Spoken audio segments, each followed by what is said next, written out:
로마서를 요약하는 세 가지 핵심 질문. 첫 번째 질문. 로마서의 핵심 주제인 그리스도와 교회는 어떤 방식으로 소개되는가?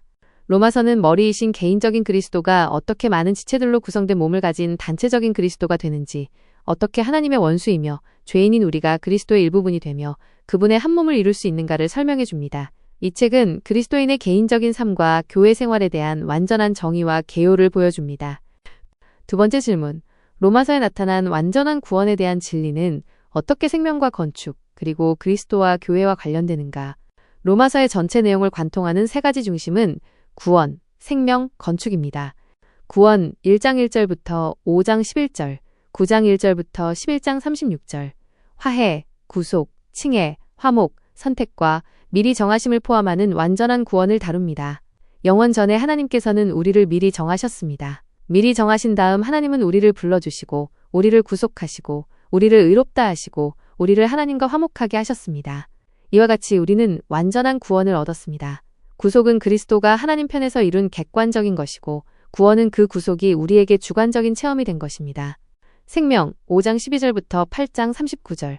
구원은 생명을 위한 것이며 이 부분은 생명의 풍성함과 그 중요성을 강조합니다. 건축 12장 1절부터 16장 27절. 생명은 궁극적으로 그리스도의 몸인 교회의 건축을 위한 것입니다. 로마서는 지방교회들 안에 실제로 나타난 그리스도의 몸을 보여줌으로써 하나님의 최종적인 완성을 드러냅니다. 세 번째 질문. 총 16장으로 이루어진 로마서의 8가지 중심 요점들은 무엇이며 이 요점들은 어떻게 발전되며 어떤 결론을 가지는가? 로마서의 8가지 중심 요점들. 1. 서론 1장 1절부터 17절. 로마서의 주제인 하나님의 복음을 다룹니다. 2. 정죄 1장 18절부터 3장 20절. 하나님의 구원이 왜 필요한지, 즉 인간이 소망 없는 정죄 아래 있음을 보여줍니다. 3. 의롭다 하심 3장 21절부터 5장 11절. 셋째 부분인 의롭다 하심에서 하나님의 구원이 이루어졌음을 보여줍니다. 칭의의 문제에 관해서는 세 가지 사항이 있으니 곧 화해와 구속과 화목입니다. 하나님의 칭의는 그리스도의 구속에 달려 있습니다. 그리스도의 구속이 없다면 하나님에게는 죄인들을 의롭게 할 다른 방법이 없습니다.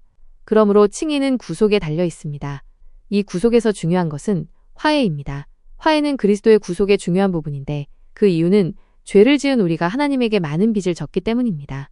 우리는 하나님께 대하여 이 빚을 갚아야 할 의무를 졌으며 이것이 가장 큰 문제였습니다.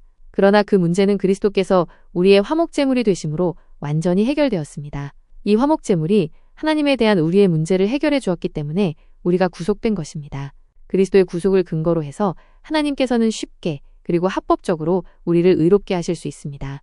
이와 같이 칭의는 구속에 달려 있으며 구속의 중요한 부분은 화해입니다. 그렇다면 화목이란 무엇인가? 화목이란 칭의의 결과입니다. 하나님의 칭의는 화목을 가져옵니다. 이 모든 것이 이루어졌습니다. 칭의는 우리를 하나님에게로 이끕니다. 사실 하나님에게로 이끌 뿐 아니라 하나님 안으로 이끕니다. 그러므로 우리는 하나님을 풍성하게 누릴 수 있습니다. 로마서 5장 11절은 우리는 우리 주 예수 그리스도로 말미암아 하나님 안에서 자랑합니다. 그분으로 말미암아 이제 우리가 하나님과 화목하게 된 것입니다. 라고 말합니다. 하나님은 우리의 누림입니다. 이것이 칭의입니다. 4. 거룩하게 하심 5장 12절부터 8장 13절. 의롭다함을 받은 후에 필요한 생명의 과정을 설명합니다. 이는 그리스도께서 우리의 내면에 들어오셔서 우리를 변화시키고 거룩하게 하는 역사와 같습니다. 컵 속에 물에 차를 넣어 찬물이 되게 하는 것에 비유할 수 있습니다. 5. 영화롭게 하심 8장 14절부터 39절. 하나님의 구원의 궁극적인 목적을 계시합니다. 이는 우리의 몸이 완전히 구속되어 그리스도의 많은 형제들이 되는 것을 의미합니다. 원래 하나님의 독생자였던 그리스도가 이제 맏아들이 되시고 우리가 그분의 복제품이 되어 하나님의 많은 아들들로 인정받게 됩니다. 6. 선택 9장 1절부터 11장 36절. 하나님의 구원의 경륜을 보여줍니다. 하나님은 그분의 목적을 이루기 위해 자신의 지혜로 모든 것을 미리 정하셨습니다. 7. 변화 12장 1절부터 15장 13절. 구원 안에서의 생명의 실행을 다룹니다. 성화의 과정이 개인의 삶과 교회 생활에서 실제로 나타나는 것입니다. 우리가 거룩해지는 동안 우리는 또한 현재의 모습에서 다른 모습으로, 현재의 상태에서 다른 상태로 변화해 갑니다. 주님을 찬양합시다. 우리는 모두 생명의 실행인 변화를 위하여 생명의 과정인 성화 아래에 있습니다. 8. 결론 15장 14절부터 16장 27절. 하나님의 구원의 최종적 완성인 교회들, 즉 지방교회들을 보여줍니다. 로마서는 하나님의 복음으로 시작하여 지방교회들로 끝을 맺습니다.